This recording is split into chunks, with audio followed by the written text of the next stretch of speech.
차례로는 뇌경색이 재발을 하는 걸 막으려고 하는데 이 환자는 좀 특이하게도 4차례나 뇌경색이 와서 이상하다고 생각을 했었습니다. 환자는 지역병원에 내원했을 때 MRI를 찍어보고 뇌경색이 또다시 발생을 한 걸 보니까 4차례 뇌경색임을 확인하고 지역병원에서는 저희 병원으로 전원을 요청을 하였고요. 그때는 너무 젊으니까 뇌경색이라고 생각지도 못했어요. 항상 뭐 채기가 있고 그래가지고 그때 체온 줄 알았어요. 일반 병원에 가서 진찰 받고 있는데 거기서 이제 전혀 집사람이 뭐 뇌경색 쪽으로는 생각도 안 해버리고 병원에서도 처음에는 아예 못 해버린 거죠.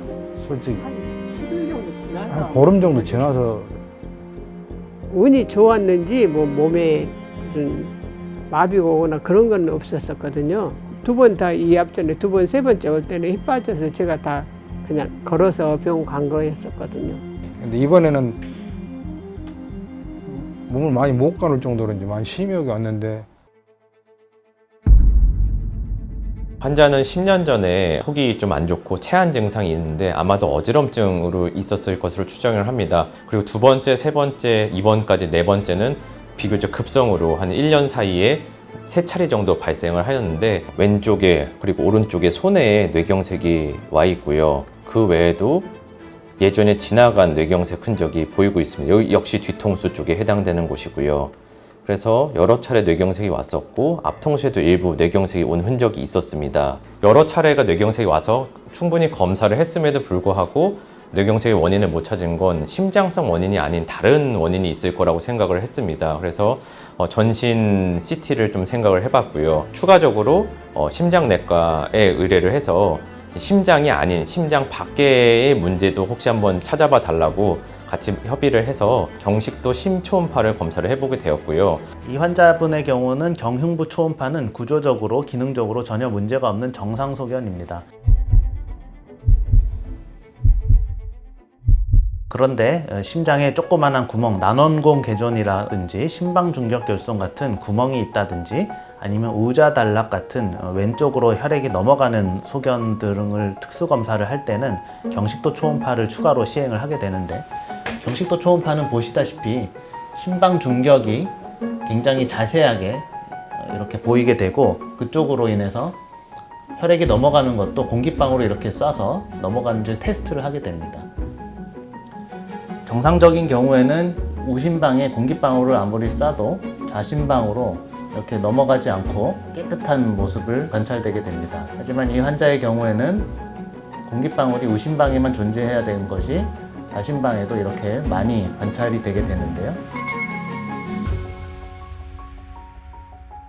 공기방울이 들어오는 모습을 확인해 보니까 폐혈관을 통해서 들어오는 것이 관찰이 되어서 이 환자는 폐동맥 기형에 의해서 혈액이 우측에서 좌측으로 잘 넘어가는 소견이다 이렇게 의심을 해서 향후 검사 계획은 흉부의 혈관 조형 CT를 권하게 되었습니다.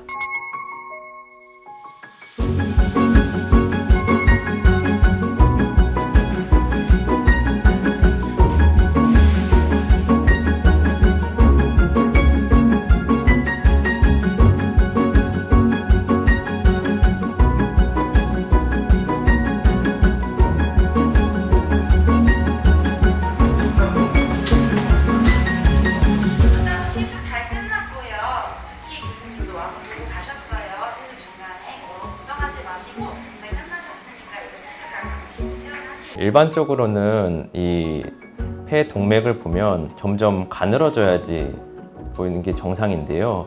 지금 이 환자분의 이상 혈관 같은 보시면 점점 굵어지면서 이렇게 낭을 형성한 걸 보실 수 있습니다. 이 이유가 동맥하고 정맥이 바로 연결되어 있어서 이렇게 이상하게 생긴 모양의 동정맥 기형이 보이는 거라고 말씀드릴 수 있겠습니다. 동맥은 압력이 높고 정맥은 압력이 낮기 때문에 그 압력 차를 완화시켜 줄 수 있는 모세혈관이 필요한데요. 이 환자분과 같은 경우 동정맥 기형이라는 것은 동맥과 정맥이 다이렉트하게, 즉 바로 연결돼서 이 큰 압력이 정맥으로 바로 흘러 들어가게 됩니다. 그러면 압력 차에 의한 파열이 일어날 수도 있고 그 안에서 혈전이 생길 수도 있고, 그래서 이 환자분 같은 경우는 이 안에서 혈전이 생겨서 그게 정맥을 통해서 바로 날아가게 돼서 머리 뇌경색을 만들었을 거라고 생각을 하고 있고요. 그래서 저희가 영상의학과 박성일 교수께 부탁을 드려서 혈류를 차단을 해서 더 이상 이로 인한 뇌경색의 위험성을 굉장히 떨어뜨릴 수 있게 되었습니다.